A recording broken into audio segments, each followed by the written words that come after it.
I wish I could just talk about Rive and be excited and tell you how awesome the game is, because it is awesome, but there's some sad news. Rive is developed by Two Tribes, and Two Tribes is closed. This is their final game. They are not making any more games.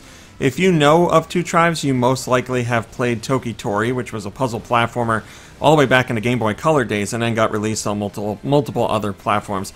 And eventually they made Toki Tori 2 for the Wii U, and I believe it came out on PlayStation 4 and PC, stuff like that.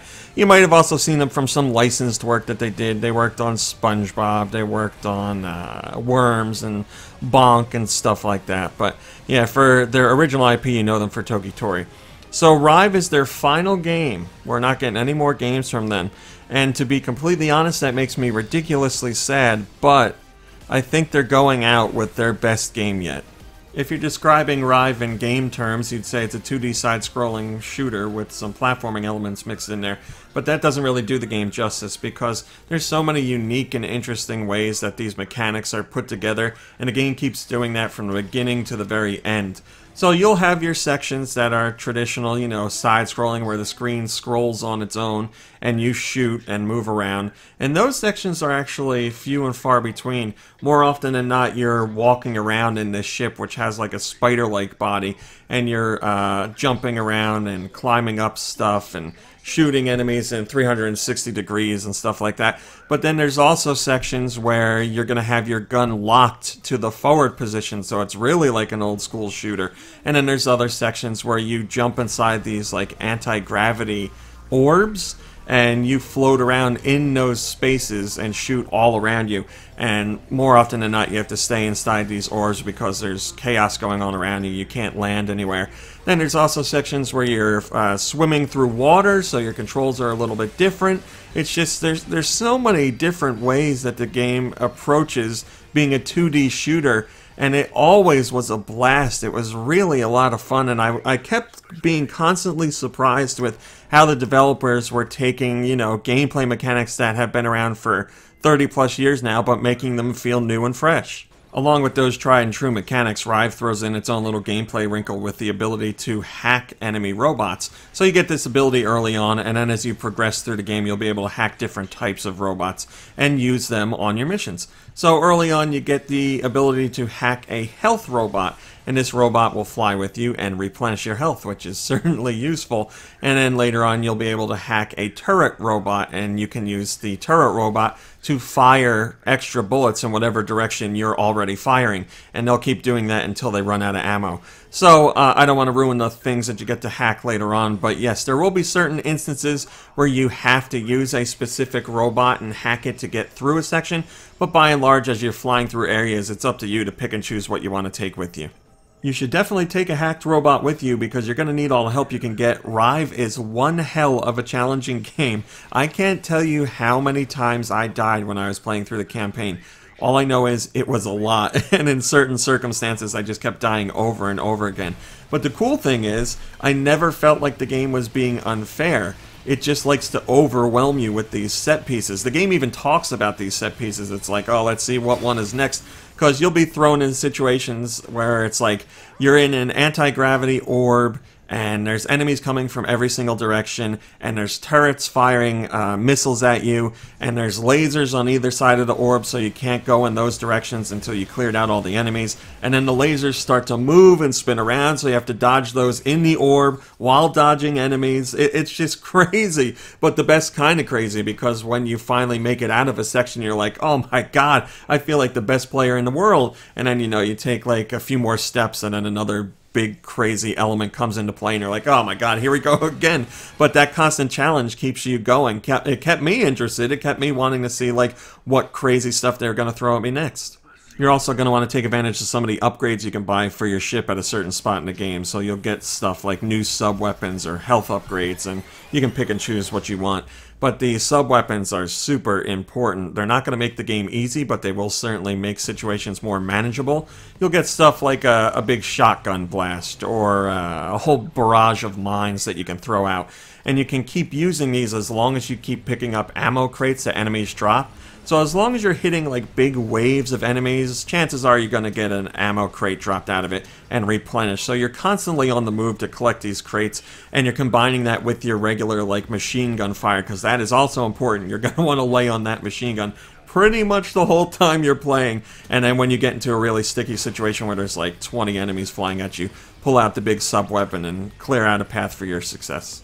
You probably figured out some details on how the controls work by watching this footage, but I definitely want to discuss them a little bit. So left joystick is move, right joystick is for aiming in 360 degrees, and all you do is push in the direction you want to shoot, and your machine gun fires. You don't need to hit another button. ZL is jump. ZR is for your sub-weapon, and then the face buttons are for picking your sub-weapon, which you can change on the fly. So the controls take a little bit of getting used to, just in the beginning, but you should get a handle on them quick, or at least you need to, because the game early on is ready to kick your ass, so it's a little bit trial by fire, but you definitely get used to them. And it feels really good once you get into the flow of the controls, especially, you know, using the two joysticks together and maneuvering all around where you're shooting in a different direction and stuff like that. It just feels good. It's a fun control scheme. You might have seen footage of the game in trailers and thought, you know, you'd be moving with the left joystick and pressing B to jump or something like that. That's not the case, and again, you might need some minutes to adjust to it, but what's here works, and it works really well. I do want to take a quick second and mention the HD Rumble and Rive, which I feel is done really well. I think it adds a neat little touch to the game. So there's lots of explosions, obviously, and lots of different weapons to shoot and stuff like that. So the HD Rumble that's used for each weapon type is slightly different in each situation, which I really appreciate. And then there's little stuff like there's diary entries in between levels, and as your character is typing these diary entries up, you feel like little rumbles for when the text pops up on the screen, and it feels really cool. It's like very subtle, but I really liked it. I thought it was such an interesting use of the HD Rumble, and that's what I want to see more developers do, use HD Rumble in some ways that you might not imagine. And like I said, I feel like Rive does that. In the audio-visual department, I feel like Rive is top-notch in every aspect. I personally think the game is absolutely gorgeous. There's so many different colors going on, and all kinds of crazy explosions, and so many enemies on screen, and really smooth animations, and I just love Two Tribes' 2D art style. They do a lot of 2D stuff in their own IP, and Rive just furthers that. It's such a nice game to look at, and with all the craziness on screen, there's never any hitches or anything like that. Just, it feels good, it looks good. The sound for every like explosion, and even like little jumps to the little like pitter-patter of your spider ship's feet, it just sounds great. The music kicks in and gets intense when you're going through crazy sections. Like it's just a great audio-visual package. Really awesome stuff. One of the elements of Rive that really surprised me was the story. I didn't expect to enjoy it as much as I did, and it's actually pretty deep, and I think that's because Two Tribes is closing. If you pay attention to the story and really look at what's going on and read between the lines, you see a lot of connections and correlations to Two Tribes as a developer, trying to do their own thing, trying to be unique in the games that they make while also remaining profitable and stuff like that. There's things I don't want to spoil, but yeah, as long as you keep that in mind, the fact that the company is closed, and follow along with the story, I think it does some really interesting things. And then on top of all that, there's so many game references in Rive, references to franchises from other companies. They're referenced in story, they're referenced in gameplay, they're referenced in discussion between characters, like so many references, and some really cool stuff, some funny stuff. Again, there's things in there I really am excited to talk about, but I don't want to spoil it for you. I feel like it's better if you experience it on your own. So if you're well versed in video games, you're going to get even more out of the story. You can probably guess that I really liked Rive. It's just a phenomenal experience. What a game to go out on. And again, I'm sad that Two Tribes is closed, but this is a fantastic way to go out. And even for me, I finished the campaign. I've been doing some other things, but there's plenty of content to enjoy after the credits roll. So you can do stuff like battle arenas where you see how long you can last against wave of enemies. There's different difficulty modes, obviously. There's also, for the real masochists out there, single life mode, so you can try and get through the whole campaign in one life. I don't think I have what it takes to do that, but I'd love to see other people try. There's also daily challenges, and again, those use leaderboards for online. You get to see how well you stack up against other players. So there are things to do after you beat the campaign. Those open up as you're playing through the campaign, but if you're going story mode first, then you have stuff to go back to later.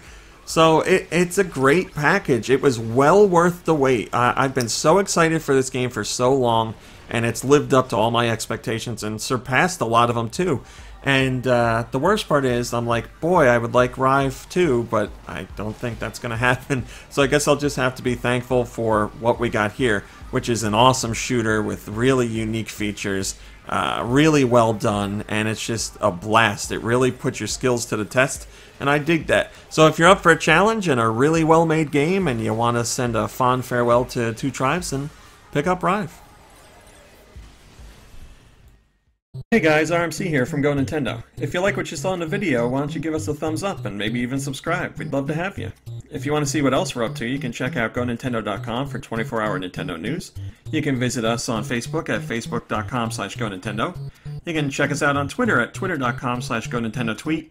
And we're even over on Instagram at Instagram.com/GoNintendo. I put all the links in the description just to make it easier for you guys to follow. Thanks a lot!